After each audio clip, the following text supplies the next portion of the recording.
ಎಲ್ಲರಿಗೂ ನಮಸ್ಕಾರ. ನಾನು ನಿಮ್ಮ ಪ್ರೊಫೆಸರ್ ಪ್ರಿಯಾಂಕಾ ಕುಲಕರ್ಣಿ. ನಿಮಗೆಲ್ಲ ತಿಳಿದಿರುವ ಹಾಗೆ ನಾವು ಹಿಂದಿನ ವಿಡಿಯೋದಲ್ಲಿ ಫಿನಾನ್ಷಿಯಲ್ ಮ್ಯಾನೇಜ್ಮೆಂಟ್ ಅನ್ನು ಸ್ಟಾರ್ಟ್ ಮಾಡಿದ್ದೇವೆ. ಅದರಲ್ಲಿ ಇಂಪಾರ್ಟೆಂಟ್ ಟಾಪಿಕ್ ಆದ capital structure theories of capital structure ನಾವು ಡಿಸ್ಕಸ್ ಮಾಡ್ತಾ ಇದ್ದೇವೆ. ನೋಡಿ, ಇದರಲ್ಲಿ 4 ಮಹತ್ವದ ಥಿಯರಿಗಳು ಬರುತ್ತೆ. ಒಂದು NI ಅಪ್ರೋಚ್, ಇನ್ನೊಂದು NOI ಅಪ್ರೋಚ್, ಇನ್ನೊಂದು ಟ್ರೆಡಿಷನಲ್ ಅಪ್ರೋಚ್, ಇನ್ನೊಂದು MM ಮಾಡಿಗ್ಲಿನಿ ಅಂಡ್ ಮಿಲ್ಲರ್ ಅಪ್ರೋಚ್ ಅಂತ 4 ಥಿಯರೀಸ್ ಇಲ್ಲಿ ಬರುತ್ತೆ. ಇದರಲ್ಲಿ ಮೊದಲನೇ ಥಿಯರಿಯನ್ನು ನಾವು ಕಂಪ್ಲೀಟ್ ಮಾಡಿದ್ದೇವೆ ನಿನ್ನೆನ ವಿಡಿಯೋದಲ್ಲಿ. ನೋಡಿ, ಇಲ್ಲಿ earnings available to equity share holders. NI ಅಂದ್ರೆ ಏನು? Net income available to equity share holders. NOI ಅಂದ್ರೆ ಏನು? Net operating income, EBIT, earning before interest and tax. Okay, earning before interest and tax ಅನ್ನ ಇಲ್ಲಿ ನಾವು ಕನ್ಸಿಡರ್ ಮಾಡ್ತೀವಿ. ಹಾಗಾದ್ರೆ NOI approach ಅನ್ನೋದು ಏನು? NOI ಅಪ್ರೋಚ್ ಅನ್ನೋದು ಇರ್ರಿಲೆವೆನ್ಸ್ ಅಪ್ರೋಚ್. ನೋಡಿ, ಹಿಂದಿನ ವಿಡಿಯೋ ನೀವು ನೋಡಿದ್ರೆ ತುಂಬಾನೇ ಒಳ್ಳೆಯದು. ನೋಡಿಲ್ಲ ಅಂದ್ರೆ ನೀವು ಆ ವಿಡಿಯೋನ ಫಸ್ಟ್ ನೋಡ್ಬೇಕು. ಯಾಕಂದ್ರೆ NI ಅಪ್ರೋಚ್ ಏನ್ ಹೇಳುತ್ತೆ ಅಂತ ಗೊತ್ತಾದಾಗ NOI ನಿಮ್ಗೆ ಅರ್ಥ ಆಗತ್ತೆ. ನೋಡಿ, NOI ಅಪ್ರೋಚ್ ಅಂದ್ರೆ ನೆಟ್ ಆಪರೇಟಿಂಗ್ ಇನ್ಕಮ್ ಅಪ್ರೋಚ್. ಇದರಲ್ಲಿ ಮೊದಲನೇ ಪಾಯಿಂಟ್ ಏನ್ ಹೇಳಿದೆ ನಾನು ನಿಮಗೆ? NOI means what? EBIT. Okay, NOI means net operating income, EBIT. Then, no relationship between capital structure and value of the firm and KO. ಇದೇನು ಹೇಳುತ್ತೆ ಅಂದ್ರೆ, ನೋಡಿ, ಫಸ್ಟ್ ಪಾಯಿಂಟ್ ಇದು. Second point in NOI approach is there is no relationship between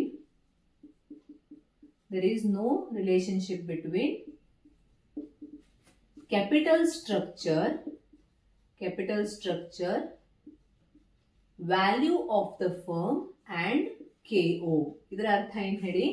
ಈ ಥಿಯರಿಯ ಪ್ರಕಾರ capital structure ಅಂದ್ರೆ ನಿಮ್ಮ ಒಟ್ಟು ಬಂಡವಾಳದಲ್ಲಿ ಎಷ್ಟು ಸಾಲ, ಡೆಟ್ ಇದೆ, ಎಷ್ಟು ಇಕ್ವಿಟಿ ಇದೆ, ಅದರ ಪ್ರಮಾಣ ಏನು ಅನ್ನೋದಕ್ಕೂ, ಮತ್ತೆ ನಿಮ್ಮ ಕಂಪನಿಯ ವ್ಯಾಲ್ಯೂ, ಓಕೆ, ನಿಮ್ಮ ಕಂಪನಿಯ ವ್ಯಾಲ್ಯೂ ಮತ್ತೆ over all cost of capital ಅಂದ್ರೆ ಒಟ್ಟು ನಿಮ್ಮ ಬಂಡವಾಳದ ಒಂದು ಕಾಸ್ಟ್ ಅಥವಾ ವೆಚ್ಚಕ್ಕೂ ಯಾವುದೇ ಸಂಬಂಧ ಇಲ್ಲ ಅಂತ ಈ ಥಿಯರಿ ಹೇಳುತ್ತೆ. ಅದಕ್ಕಾಗಿ ನಾವು ಇದನ್ನ ಇರ್ರಿಲೆವೆನ್ಸ್ ಅಪ್ರೋಚ್ ಅಂತ ಕರಿತೀವಿ. ಅರ್ಥ ಆಯ್ತಾ?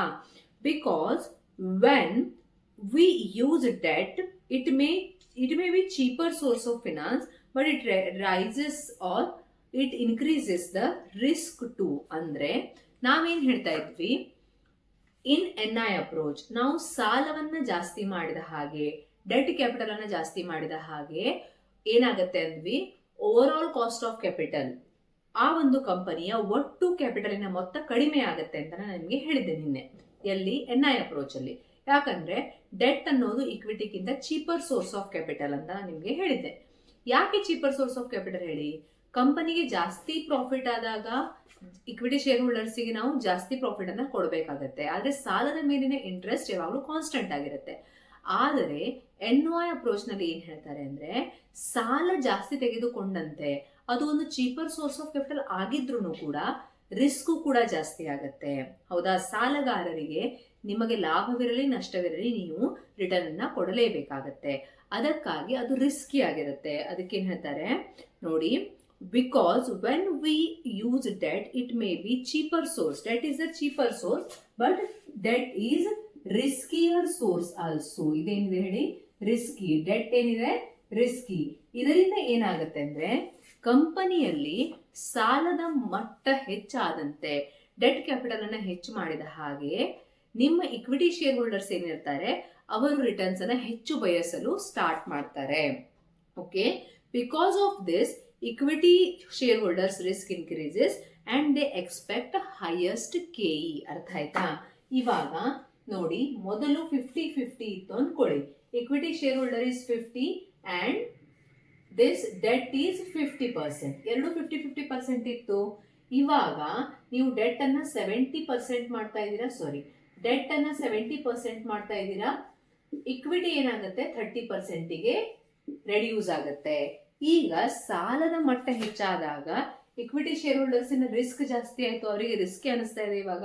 ಅದಕ್ಕಾಗಿ ಅವರು ಮೊದಲು KE ಅಂದ್ರೆ ಕಾಸ್ಟ್ ಆಫ್ ಇಕ್ವಿಟಿ 7% ಇದ್ರೆ ಇವಾಗ 9% ಎಕ್ಸ್ಪೆಕ್ಟ್ ಮಾಡ್ತಾರೆ. ಅರ್ಥ ಆಯ್ತಾ? ಅದನ್ನ ನಾವೇನ್ ಹೇಳ್ತೀವಿ? When because we use debt and debt is more risky and because of this equity shareholders expect more returns. equity shareholders ಏನಂತಾರೆ ಅಂದ್ರೆ ಈಗ ನಮಗೆ ರಿಟರ್ನ್ಸ್ ಜಾಸ್ತಿ ಬೇಕು, ಯಾಕಂದ್ರೆ ರಿಸ್ಕ್ ಜಾಸ್ತಿ ಇದೆ, ನೀವು ಸಾಲವನ್ನು ಜಾಸ್ತಿ ತೆಗೆದುಕೊಳ್ತಾ ಇದ್ದೀರಾ. KO remains constant. KO constant ಆಗಿರುತ್ತೆ, overall cost of capital constant ಆಗಿರುತ್ತೆ, ಬಟ್ KE ಜಾಸ್ತಿ ಆಗುತ್ತೆ. ನೋಡಿ ಇಲ್ಲಿ KE ಅಂದ್ರೆ ಏನು? Cost of equity. Okay, cost of equity, cost of equity. KD ಮತ್ತೆ KO. KO ಅಂದ್ರೆ ಏನ್ ಹೇಳಿ? Overall cost of capital. Overall cost of capital. Overall cost of capital. KD ಅಂದ್ರೆ ಏನು? Cost of debt. Cost of debt. ಸರಿನಾ? ಈ ಒಂದು particular theory ಏನ್ ಹೇಳುತ್ತೆ ಅಂದ್ರೆ, ನಾವು ಡೆಟ್ಟಿನ ಪ್ರಮಾಣವನ್ನು ಹೆಚ್ಚು ಮಾಡಿದ ಹಾಗೆ, ಡೆಟ್ಟಿನ ಪ್ರಮಾಣ 50ರಿಂದ 70ಕ್ಕೆ ಏರಿಸಿದಾಗ ಏನಾಗುತ್ತೆ ಅಂದ್ರೆ KD ಅಂದ್ರೆ cost of debt, for example 7% ಇತ್ತು, overall cost of capital 5% ಇದೆ ಅನ್ಕೊಳ್ಳಿ. ಓಕೆ, ಫಾರ್ ಎಕ್ಸಾಂಪಲ್ ಇದು ಮೊದಲೇನಿತ್ತು, for example it was 7% earlier, ಅದು 9%ಗೆ ರೇಸ್ ಆಗುತ್ತೆ ಅಂತ. ಅರ್ಥ ಆಯ್ತಾ? KE ರೇಸ್ ಆಗುತ್ತೆ ಯಾಕಂದ್ರೆ ನಾವು ಸಾಲದ ಪ್ರಮಾಣ, ನೀವು ಅನ್ಬೋದು ಇದು KD ಅಲ್ಲಿ ಜಾಸ್ತಿ ಆಗಿದೆ ಮೇಡಮ್ ಅಂತ. KD ಕಾಸ್ಟ್ ಆಫ್ ಡೆಟ್ ಜಾಸ್ತಿ ಆಗಲ್ಲ, ಸಾಲದ ಪ್ರಮಾಣ ಜಾಸ್ತಿ ಆಗ್ತದೆ. 50 ರೂಪಾಯಿ ಇರುವಂತ ಸಾಲ 70 ರೂಪಾಯಿ ಆದಾಗ cost of equity share holders ಬಯಸುವಂತಹ ರಿಟರ್ನಿನ ಪ್ರಮಾಣ, ರಿಟರ್ನ್ ಅನ್ನು ಅವರು 7% ಇಂದ 9% ಬಯಸಕ್ಕೆ ಸ್ಟಾರ್ಟ್ ಮಾಡ್ತಾರೆ ಅಂತ NOI ಥಿಯರಿ ಹೇಳುತ್ತೆ. ಅರ್ಥ ಆಯ್ತಾ? NOI ಥಿಯರಿಯಲ್ಲಿ ಏನ್ ಹೇಳ್ತಾರೆ? Because when we use debt it may be cheaper source of capital, but it's risky too. ಇದೇನಾಗಿದೆ ಅಂದ್ರೆ ರಿಸ್ಕಿ ಆಗಿದೆ, ಆದ್ದರಿಂದ KE ಅನ್ನೋದು ಏನಾಗುತ್ತೆ? ರೇಸ್ ಆಗುತ್ತೆ. ಅರ್ಥ ಆಯ್ತಾ? KE ಅನ್ನೋದು ರೇಸ್ ಆಗುತ್ತೆ. KO ರಿಮೇನ್ಸ್ ಕಾನ್ಸ್ಟೆಂಟ್ ಅಂತ ಹೇಳ್ತಾ ಇದ್ದಾರೆ. KO remains constant, overall cost of capital ಮೇಲೆ ಯಾವುದೇ ಪರಿಣಾಮ ಆಗೋದಿಲ್ಲ. ಅರ್ಥ ಆಯ್ತಾ? KD KO constant, KE increases, it offsets. ಅಂದ್ರೆ ಏನಾಗುತ್ತೆ ಅಂದ್ರೆ KD ಮತ್ತೆ KO, ಈ KO ಹೇಗೆ ಇದಾಗುತ್ತೆ ಅಂದ್ರೆ ಕಾನ್ಸ್ಟೆಂಟ್ ಆಗಿ ಉಳಿಯುತ್ತೆ, ಇದು ಜಾಸ್ತಿ ಆಗ್ತಾ ಇದ್ರೂ ಕೂಡ ಇದೆರಡು ಕಾನ್ಸ್ಟೆಂಟ್ ಆಗಿ ಇರುತ್ತೆ. ಓಕೆ, ದ ಅಬೋ ಡಯಾಗ್ರಾಮ್, ಈ ಡಯಾಗ್ರಾಮ್ ಅನ್ನು ನಾವು ಅದನ್ನ ಸರಿಯಾಗಿ ಅರ್ಥ ಮಾಡ್ಕೊಳ್ಬಹುದು.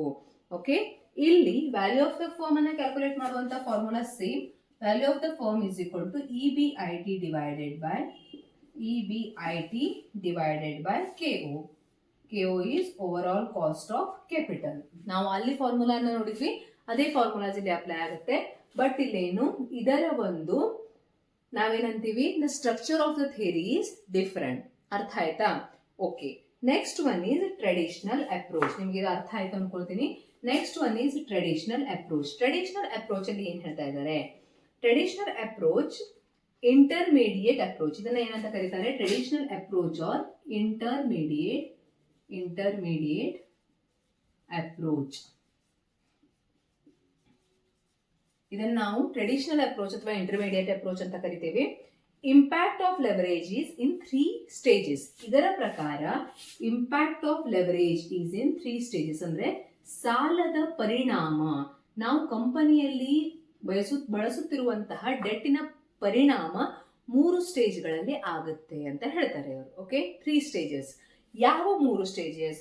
First stage is just like NI approach. First is just like NI approach. Easiest ವೇಲಿ ನಾನು ಹೇಳ್ತಾ ಇದ್ದೀನಿ, just like NI approach. Second one ಏನಾಗುತ್ತೆ? ಜಸ್ಟ್ ಲೈಕ್ NI ಅಪ್ರೋಚ್ ಅಂದ್ರೆ ಏನು ಮ್ಯಾಮ್? ನಾನು ಅದನ್ನ ನಿಮ್ಗೆ ಎಕ್ಸ್ಪ್ಲೇನ್ ಮಾಡ್ತೀನಿ. NI ಅಪ್ರೋಚ್ ಅನ್ನ ನಾವು ಕಲ್ತಿದೀವಿ ಈಗ already. Second is like NOI approach. Okay, second is like NOI approach. Third one is what? KD, KE and KO increases and value of the firm decreases. KD, KE, KD and KO. ಇದು ಮೂರು ಏನಾಗುತ್ತೆ? Increase ಆಗುತ್ತೆ, increases and value of the firm decreases. ಇಷ್ಟು ಇದರಲ್ಲಿ ನೆನಪಿಟ್ಕೊಂಡ್ರೆ ಸಾಕು. From the point of view of your set or net exam ನೋಡಿ. First one is traditional approach ಅಲ್ಲಿ 3 stages ಅಲ್ಲಿ ಸಾಲದ impact of debt. Okay, impact of debt or leverage. Impact of debt or leverage is in 3 stages. Which are those 3 stages? First one is like NI approach, second one is NOI approach, third one is KE, KD and KO increases, value of the firm decreases.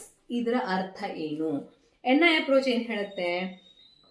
Means as a result of increased debt, overall cost of capital decreases. ಹೌದಾ? ನಾ ನಿಮಗೆ ಏನು ಹೇಳಿದ್ದೆ? NI approach ಅಲ್ಲಿ ಏನು ಹೇಳಿದ್ದೆ? ಯಾವಾಗ ನಾವು ಡೆಟ್ ಅಥವಾ ಲೆವರೇಜ್ ಅನ್ನ ಡೆಟ್ ಕ್ಯಾಪಿಟಲ್ ಅನ್ನ ಜಾಸ್ತಿ ಮಾಡಿದಾಗ when debt capital increases KO decreases ಅಂತ, overall cost of capital decreases. ಹೌದಾ? NOI ಅಲ್ಲಿ ನಾವೇನ್ ಹೇಳಿದ್ವಿ? NOI in NOI what happens? KD KO constant, KE increases. ಇಲ್ಲೇನ್ ಹೇಳಿದ್ವಿ? ಇಲ್ಲೇ ಜಸ್ಟ್ ನಾವ್ ಇವಾಗ ಕಲ್ತ್ವಿ. KD KO constant means what? Cost of debt and cost of overall cost of capital constant. ಇದು ಕಾನ್ಸ್ಟಂಟ್ ಆಗಿರುತ್ತೆ. ಯಾವುದು ಜಾಸ್ತಿ ಆಗುತ್ತೆ? KE ಜಾಸ್ತಿ ಆಗುತ್ತೆ, ಕಾಸ್ಟ್ ಆಫ್ ಇಕ್ವಿಟಿ ಜಾಸ್ತಿ ಆಗುತ್ತೆ. ಅದಕ್ಕೆ ಕಾರಣ ಏನು ಅಂತ ನಾನು ನಿಮಗೆ ಹೇಳಿದೆ. ಮೂರನೇ ಸ್ಟೇಜ್ ಅಲ್ಲಿ ಏನಾಗುತ್ತೆ? Cost of equity, cost of debt and over all cost of capital increases. ಮೂರು ಇನ್ಕ್ರೀಸ್ ಆಗುತ್ತೆ, value of the firm decrease ಆಗುತ್ತೆ. ಅರ್ಥ ಆಯ್ತಾ? ಈಸಿಯಾಗಿ ನೆನ್ಪಿಟ್ಕೊಳ್ಬಹುದಾ? ನೋಡಿ, ಫಸ್ಟ್ 3 ಸ್ಟೇಜಸ್ ಅಲ್ಲಿ ಏನಾಗುತ್ತೆ? ಕಂಪನಿಯ ಮೇಲೆ ಇಂಪ್ಯಾಕ್ಟ್ ಆಗುತ್ತೆ ಅಂತ ಹೇಳ್ತಾರೆ. ಎಲ್ಲಿ? ಟ್ರೆಡಿಷನಲ್ ಅಪ್ರೋಚ್ ಅಲ್ಲಿ. ಟ್ರೆಡಿಷನಲ್ ಅಪ್ರೋಚ್ ಅಲ್ಲಿ first one is like NI approach, second one NOI approach, third stage ಅಲ್ಲಿ KE KD KO ಅಂದ್ರೆ cost of equity, cost of debt, over all cost of capital increases, value of firm decreases. Okay, NI approach ಅಲ್ಲಿ ಏನಾಗುತ್ತೆ ಹೇಳಿ? ನಾವು ಸಾಲದ ಪ್ರಮಾಣವನ್ನು ಹೆಚ್ಚು ಮಾಡಿದ ಹಾಗೆ ಅದು ಚೀಪರ್ ಸೋರ್ಸ್ ಆಫ್ ಕ್ಯಾಪಿಟಲ್ ಆಗಿರೋದ್ರಿಂದ over all cost of capital ಕಡಿಮೆ ಆಗುತ್ತೆ ಅನ್ನೋದು ನಮಗೆ ಫಸ್ಟ್ ಸ್ಟೇಜ್ ಅಲ್ಲಿ ಹಿಂಗಾಗುತ್ತೆ. ಯಾವಾಗ ನೀವು ಕಂಪನಿಯಲ್ಲಿ ಫಸ್ಟ್ ಸ್ಟೇಜ್ ಅಲ್ಲಿ ಡೆಟ್ ಅನ್ನ ಜಾಸ್ತಿ ಮಾಡ್ತೀರೋ, ಮೊದಲನೇ ಹಂತದಲ್ಲಿ over all cost of capital ಕಡಿಮೆ ಆಗುತ್ತೆ ಅಂತ ಹೇಳ್ತಾರೆ. ಎರಡನೇದ್ರಲ್ಲಿ ಏನಾಗುತ್ತೆ ಅಂದ್ರೆ ಕಾಸ್ಟ್ ಆಫ್ ಡೆಟ್ ಮತ್ತೆ over all cost of capital ಎರಡು ಕಾನ್ಸ್ಟೆಂಟ್ ಆಗಿರುತ್ತೆ, ಕಾಸ್ಟ್ ಆಫ್ ಇಕ್ವಿಟಿ ಇನ್ಕ್ರೀಸ್ ಆಗುತ್ತೆ ಎರಡನೇ ಸ್ಟೇಜ್ ಅಲ್ಲಿ, ಜಸ್ಟ್ ಲೈಕ್ NOI ಅಪ್ರೋಚ್. ಮೂರನೇ ಸ್ಟೇಜ್ ಅಲ್ಲಿ ಏನಾಗುತ್ತೆ? KE KD KO ಇನ್ಕ್ರೀಸ್, ಇದು ಮೂರು ಇನ್ಕ್ರೀಸ್ ಆಗುತ್ತೆ, ಫರ್ಮಿನ ವ್ಯಾಲ್ಯೂ ಡಿಕ್ರೀಸ್ ಆಗುತ್ತೆ. ಈ ರೀತಿ ಟ್ರೆಡಿಷನಲ್ ಅಪ್ರೋಚ್ ಅಲ್ಲಿ ಹೇಳ್ತಾರೆ. ನೀವು ಶಾರ್ಟ್ ಅಲ್ಲಿ ಈ ರೀತಿ ನೆನಪಿಟ್ಟುಕೊಳ್ಬೇಕು. Okay, so these are the assumptions of theory ಅಂತೀವಿ ನಾವು. Okay, first one is NI approach, second one is NOI approach and third one is traditional approach.